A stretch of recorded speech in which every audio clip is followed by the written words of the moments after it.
তারা অনেক এক্সপেরিমেন্ট খাটাতো আর কি। হ্যাঁ। ধরেন আমার জায়গায় আরেকজনের খেলাতো, হ্যাঁ।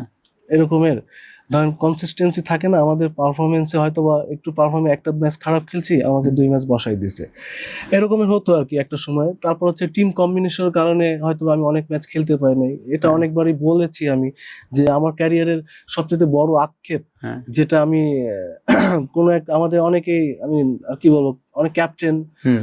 অনেক কোচ, হুম। তারা আমি জিজ্ঞাসাও করছি তাদেরকে, ভাই আমি খেলছি না কেন, আমি তো লাস্ট ম্যাচে ভালো বোলিং করেছি, হ্যাঁ, তাহলে এটা কেন হয়েছে। খেলছি না?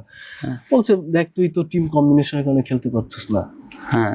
তো এই টিম কম্বিনেশনটা আমি শুনতে আপনি আমি হয়তো কোনো ক্যাপ্টেনকেও জিজ্ঞাসা করেছিলেন? হ্যাঁ জিজ্ঞাসা করেছি। কি উত্তর পেয়েছেন?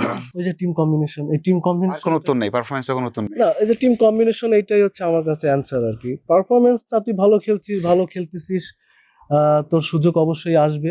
আমি তো একটা সময় 5টা সিরিজ আমি টিমের সাথে ছিলাম, ম্যাচ খেলেন নাই। ম্যাচ খেলি নাই। তারপর তারপর বিশ্বকাপে তো আমার খুব ভালো একটা পারফরমেন্স ছিল, Right, right, তারপরে আমি একটু সিক হয়ে পড়ি। তারপর থেকে আসলে আমার প্রবলেমটা শুরু হয়েছে আর কি। আসলে সবকিছু মানুষ ভুলে যায়, মেইন হচ্ছে এটাই।